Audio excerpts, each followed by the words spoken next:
Hello, and welcome to the MedSurg Nursing Journal podcast series. This series provides extended content relating to articles published in the journal, such as author interviews and roundtable discussions. Before we get started, we have a special offer for our listeners. You can save 50% off 1 and 2 year subscriptions to MedSurg Nursing, the official journal of the Academy of Medical Surgical Nurses. Simply visit medsurgnursing.net, click subscribe, and enter promo code MSJSAVE50 to take advantage of this special discount. In this episode, MedSurg Nursing Journal editorial board member Dr. Barbara Potts talks with Dr. Deana Sievert, an experienced nurse leader, on the development of compassion fatigue through the recent pandemic. They discuss ways of helping nurses develop resiliency and how organizations can, in an affordable way, help improve morale and de-stress nurses. Several resources nurses can use to help combat compassion fatigue are provided. We are pleased to present Dr. Potts' interview with Dr. Sievert. Hello, I am Barbara Potts, editorial member of the MedSurg Nursing Journal, and it is my pleasure to welcome my guest today, Dr. Deana Sievert. I am Dr. Barbara Potts, an editorial board member, an adjunct assistant professor of clinical practice at The Ohio State University College of Nursing, and a clinical nurse specialist at the Ohio State Wexner Medical Center. Dr. Deana Sievert has over 30 years of experience in nursing, with 20 of those years in various leadership roles. Dr. Sievert received her Bachelor of Science nursing degree from the University of Toledo Medical College of Ohio Consortium, then obtained her Master's of Science in Nursing degree from the Medical University of Ohio, Toledo as an adult clinical nurse specialist. She received her doctorate of nursing practice as a nurse executive from the Ohio State University. She is currently enrolled in Walden University in pursuit of her PhD in nursing leadership.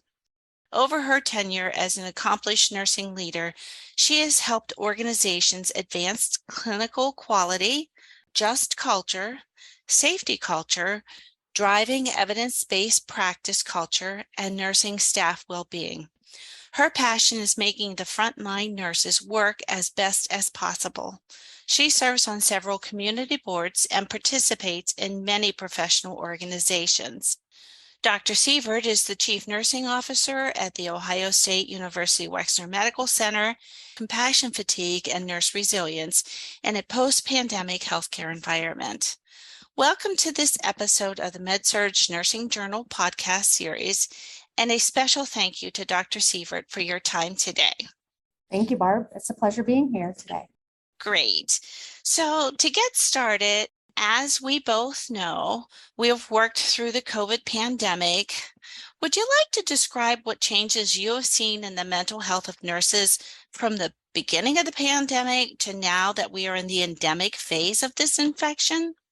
Yeah, Barb, I think it's been really interesting to kind of watch everything that has happened. And, at some points it's been energizing, and at other points it's been almost, demoralizing and defeating sometimes. And, and I think as we've seen that pendulum kind of swing from one side all the way to the other, I do think that we're probably getting a little bit more to the middle. But, at the beginning of the pandemic, I think we all remember, I think our first response was that we were determined as nurses. We knew that we were going to be able to really take care of these patients and manage these patients. And, and although there was a good amount of fear because we weren't really sure what we were dealing with, the thing that I recall so vividly is just that determination. And I think that we lived in that space for a good amount of time, but then you could kind of see what was going to happen. We were able to bounce back. We were having moments where it was like, oh my gosh, we're really starting to see the floodgates open. But I think we were still pretty resilient then. But then, it's like all of the kudos went away and all of the cheering went away. And I think we started to become a little bit, I think we were just hit with the reality of the situation, which is that this was a virus that was very dangerous and was spreading very quickly and taking many of our patients, taking some of our family members, even taking some of our colleagues.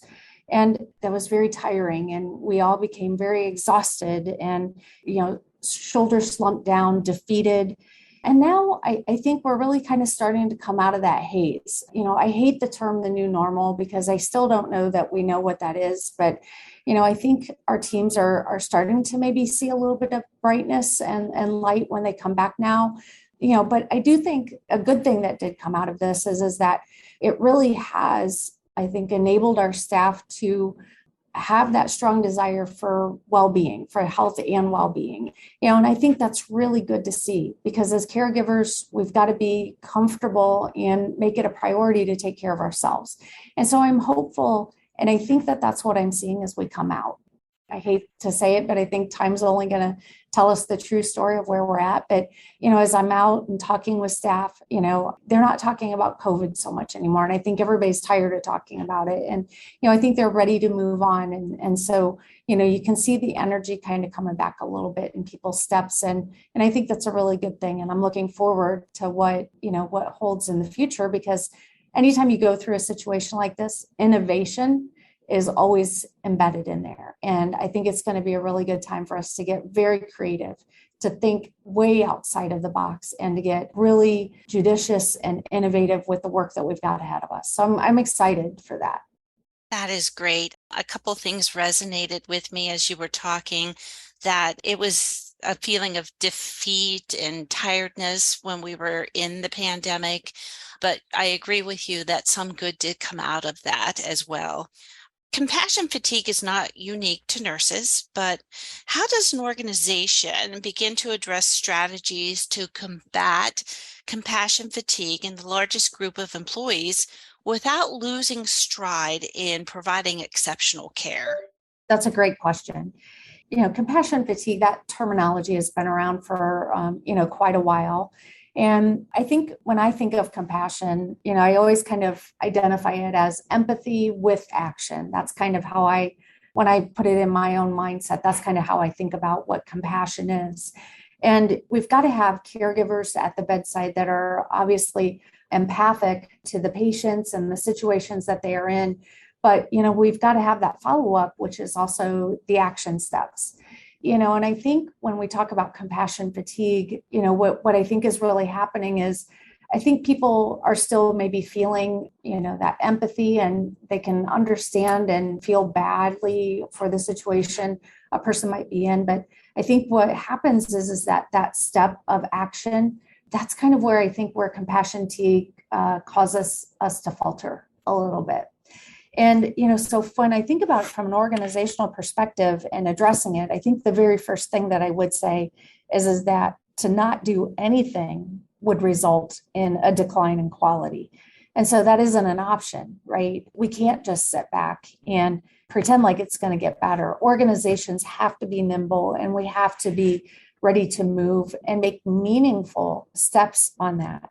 And I think it can't just be a one size fit all. When we look at our generations of nurses, it's so interesting to me because, we've got those nurses who might be at the end of their careers now. We still have some baby boomers who are still working in our fleet of nurses. And then we've got the Gen Xers who are beginning to think about retirement and, what maybe the next part of their lives have.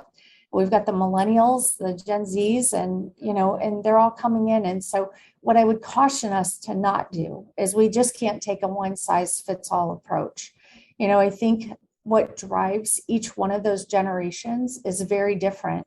And we've got to look at what is meaningful and helpful for the 22-year-old just as much as we need to look at and find out what's helpful for the 62-year-old. And those are very different things. And so an organization really has to take that multimodal approach, fitting things for each one of our generations. It's almost like individualizing a care plan, if you will, for communities of people. And, and that's how I think of that. I think the common threads, if you were to kind of step back and say, well, okay, I get that, but what are the common threads? I think that the biggest thing is that we've just got to step back and listen to the different voices. And we've got to respond. I hear that so often from nurses, not just here at OSU, but, throughout my career where, it's like, well, I get asked a lot about what's important and what do I need. And yet I don't always necessarily see that change happening. And so, organizations first have to listen to all the voices, and then we've got to have a response to those voices. And that response has to be very multimodal, and it has to be focused on the different generations that we see. If we can't do something, it's okay to tell the teams that. They know when we might be, exaggerating what we can do or what we can't do or whatnot. And so I think it's just a whole concept of you've got to be authentic, you've got to be genuine, and you've got to be honest. If it's something that I know as a leader, gosh, that's going to be a really tall order, I don't know that we'll get there, then I need to tell them that and really manage those expectations. But at the same time, I can't just rely on that. I've got to sit back and I've got to make some things move. And the whole leadership team needs to have that same mindset that while we might not get all the way across the finish line, gosh, we've got a lot of things we can do to work towards that so that someday we do get across it, but we've got lots of steps between now and then. And so I think organizations have to take a very purposeful, a very intentional approach that looks at the different groups of nurses that we have. And then also, find those common threads where we can do a lot of good with maybe few resources, and then really begin to build a comprehensive approach. That's how I kind of look at things. And I think that that's what we need to do to be successful. That was wonderful. And I appreciate how you paralleled combating the compassion fatigue along with the nursing process with the multimodal approach and individually, like for the different generations, like that really, like I never thought of it that way before. So I really appreciate that. Thank you. So as we think about combating compassion fatigue and helping nurses develop resiliency, is nurse resiliency a costly endeavor when trying to help different generations of nurses in developing this skill? It certainly can be, but again, I think if we stay focused on taking that multimodal approach, I think that there are some very simple things that we can do that aren't costly at all. And I think when we do begin to move into some of those more costly things, I think one of the things that we just really need to stay focused on, and I'm probably going to get on a little bit of a soapbox here, Barb, but I think one of the things that as nurses, we aren't always so good at is talking what the return on investment is for some of these action items that we need to take. And, and the return on investment is huge. So, I always try to look at it not as, is this a costly endeavor, but, is an endeavor that is going to, in the end, get us the return on investment that we want. And that return on investment isn't always financial, right? It can be, to have a more engaged group of nurses. It can be to have a group of nurses that are more, motivated to provide, excellence and, and not struggling with that compassion fatigue. And so, I think sometimes we get very worried about the dollar amounts. And of course, healthcare, even though we have a hard time reconciling it with our heart, healthcare is a business at the end of the day. And so, you still can't be operating in the negative, for years on end. And so it is important that we maintain a healthy bottom line so we can reinvest back into our book of business and, into our employees and whatnot. So that's always important. But, I think we sometimes get a little bit gun shy about, well, gosh, this is going to be really expensive. And maybe it is. But, if we sit down and we really learn to walk through the whole process of building a really good business plan, that focuses on not only the financial outcomes, but also focuses on the human resources outcomes, I think that that's always a great way to approach things.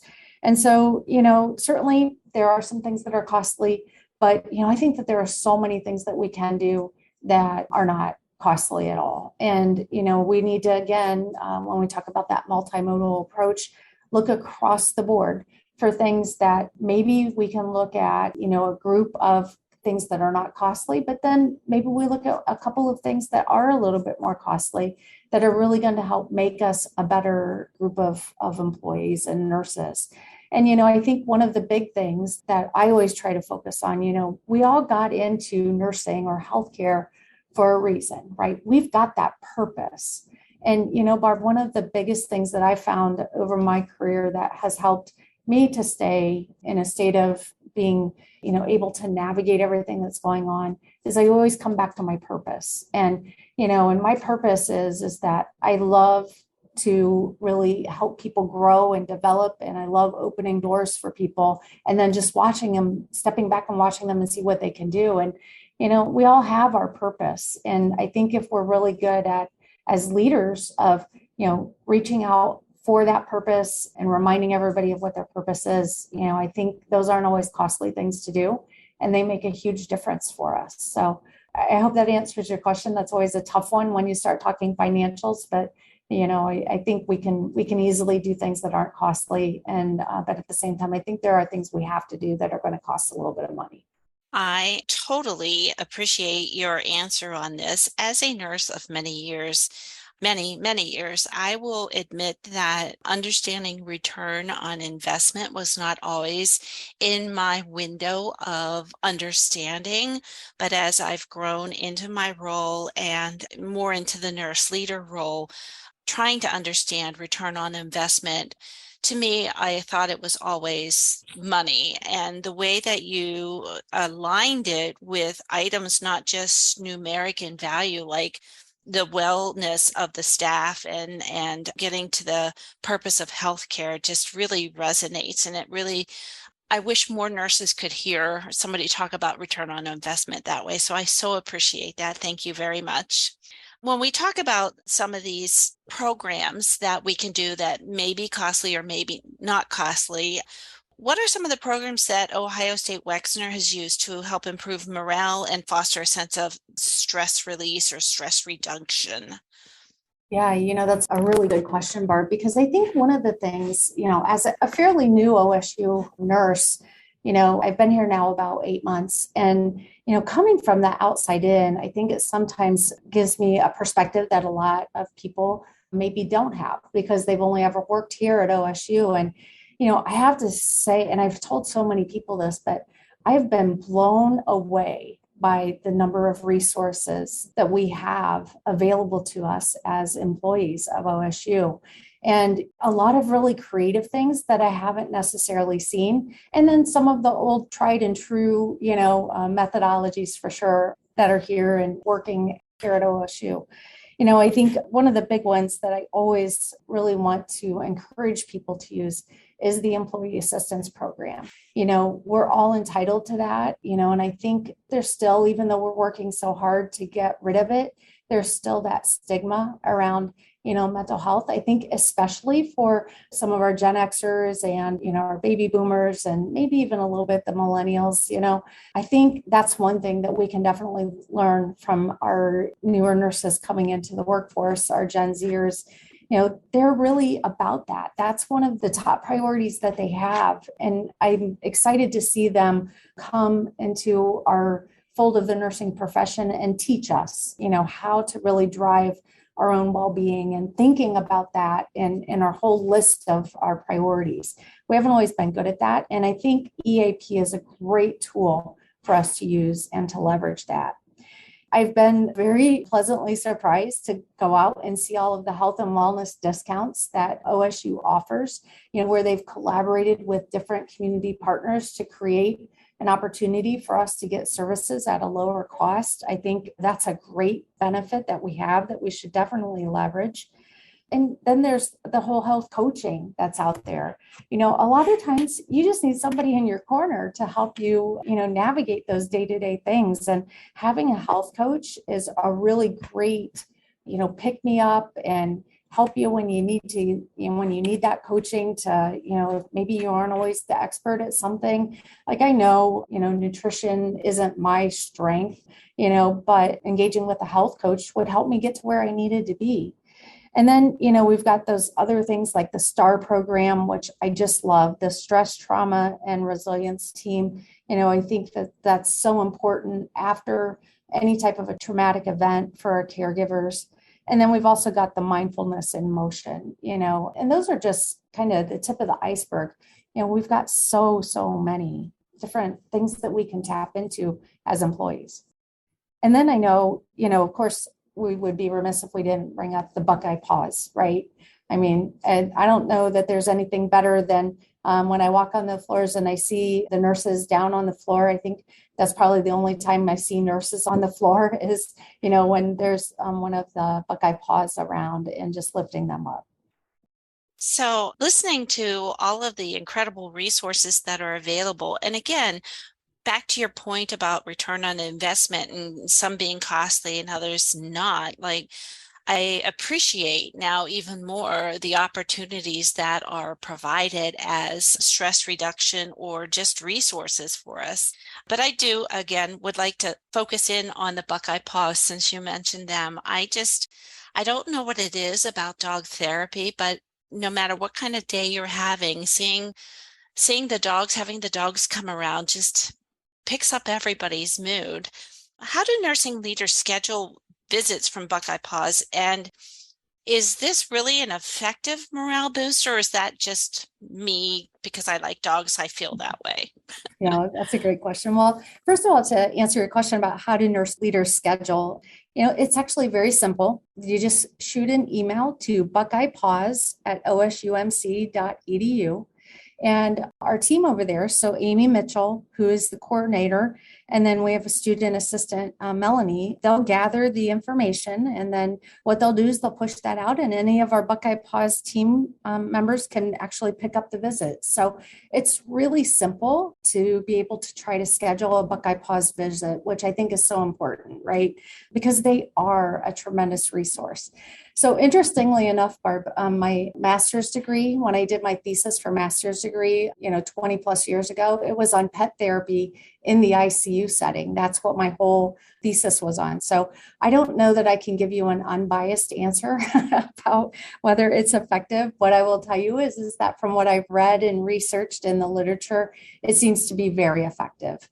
And, and I think not only effective for our patients, but definitely very effective for our staff. And I think sometimes, you can see the real life science with it because you see a nurse walking down the hallway, shoulders slumped a little bit, stressed face. And then all of a sudden, one of our Buckeye stars comes around the corner and you can just see the smiles come and a little bit more pep in their steps. So I believe wholeheartedly in pet therapy. And I think certainly the Buckeye Paws program is an amazing resource for us. And, I just shout out to the team because, I don't even know if they realize exactly how helpful they truly, truly are. I think that they know that they're impactful to a degree, but it's such an amazing thing to see when you see them come and interact with the team members and then when they're walking away, see a completely different group of team members standing there because they're now all smiling and just excited. So it's just an outstanding program. Yes, I can attest to what you're saying is absolutely true. Like of all the resources and everything that is available for the stress and the morale, I think originally that the Buckeye Paws program was brought on board to help patients with some coping and maybe even some mood elevation. Like you said, you've done some studying on pet therapy, but I think through the pandemic and with all the craziness that's happened in healthcare over the last few years, more emphasis has been thrown towards pet therapy in the Buckeye Paws program with the staff. And I agree with you.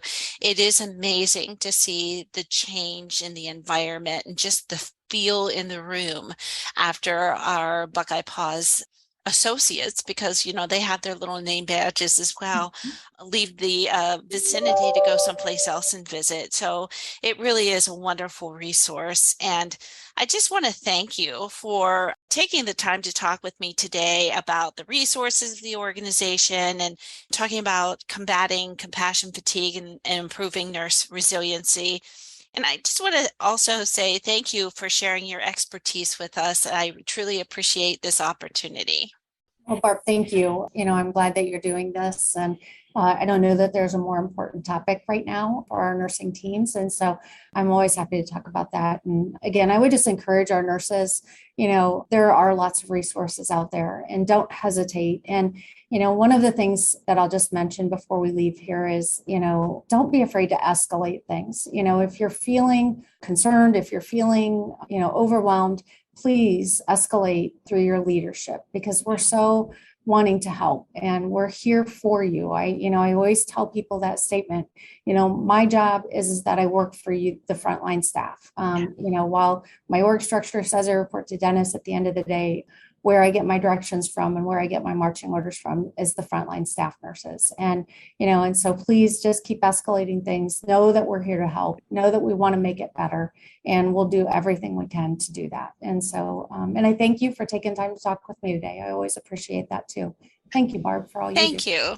Thank you. Have a great day. You too. Bye-bye. Bye. The MedSurg Nursing Journal podcast series is owned and produced by Genetti Publications, Incorporated. All rights reserved. No portion of this podcast may be used without written permission.